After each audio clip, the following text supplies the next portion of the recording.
Sir Jim Ratcliffe. Who is he, and what can he bring to Manchester United? Can Sir Jim Ratcliffe afford to buy Manchester United on his own? What kind of owner would he be? How long could it take to sell the club? How would his ownership of French side Nice affect the club in future? What kind of Manchester United owner would Sir Jim Ratcliffe make? Ladies and gentlemen, meet Sir Jim High PR Link, a chap who sounds as complicated as the polymers he sells, but who named his Defender-inspired 4x4 after a pub, and who wants that vehicle to be something you can hose down, inside and outside.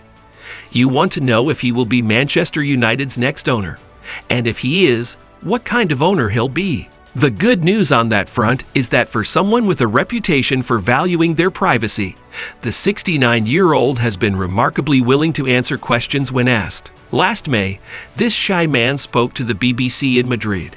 He was in the Spanish capital to watch Real Madrid vs Manchester City in the second leg of their Champions League semi-final. Asked why he wanted to buy Chelsea, as he did at the time, he said he has made no secret of being interested in buying a Premier League club. He has a house in Chelsea. His company HQ is up the road in Knightsbridge, and he has been a regular at Stamford Bridge for years. He then said football is the world's most popular sport.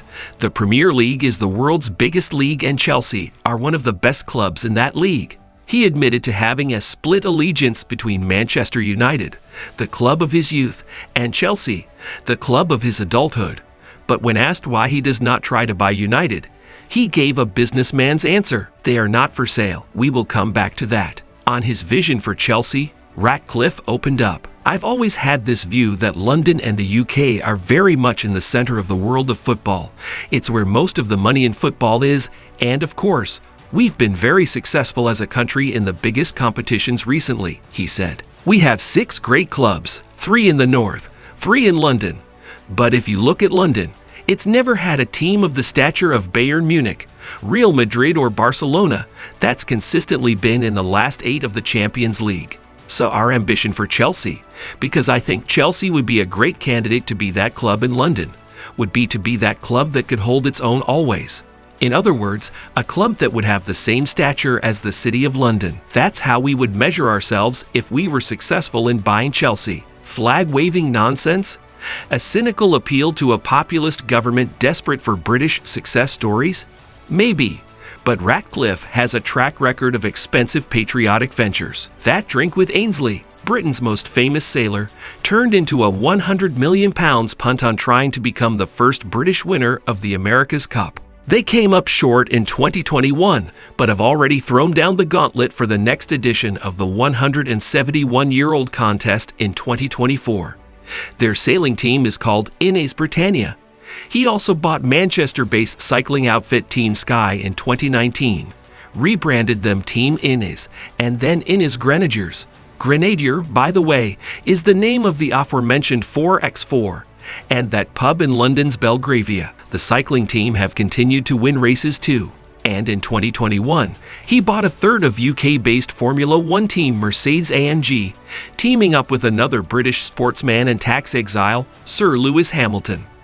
And we should also mention that Ratcliffe's first investment outside the more business-to-business world of petrochemicals was Belstaff, the clothing label founded in Stoke in 1924. Famous for its motorbike jackets, it is an inherently British brand based on that idea of aristocratic sportiness.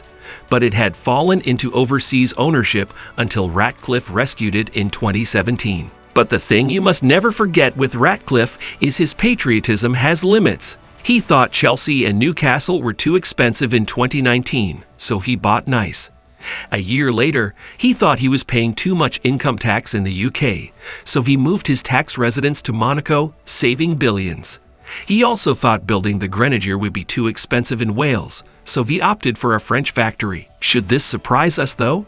He is hardly the first wealthy Brit to move to somewhere with a less onerous tax regime, and he was previously one of HM Revenue and Customs' biggest individual benefactors. Ineos owns 194 sites in 26 countries, employing 26,000 people. It has a turnover of almost £50 billion and made almost £1.7 billion in profit last year. It did not achieve that by putting passports ahead of pennies. His patriotism is pragmatic. But is he punctual? When asked by the BBC why his bid for Chelsea came in so late, he admitted it was late and accepted. "That's our fault."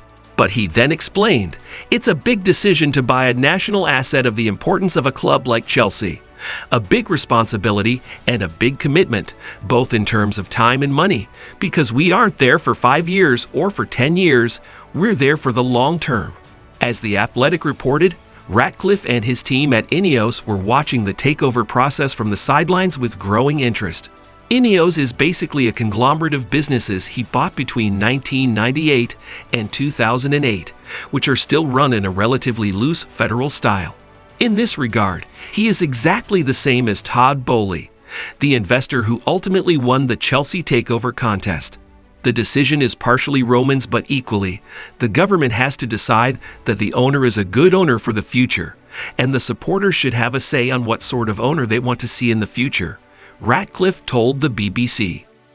That last comment is a veiled reference to the fact that 2/3 of the money Boehly spent on buying and bankrolling Chelsea came from Clearlake Capital, a California-based private equity firm. Ratcliffe knows a thing or two about private equity firms, having worked for one before deciding to actually assemble and run his own business. It's a simple business. You persuade a pension fund or an insurance company to give you some money to manage. You manage the money with the intention of increasing the value.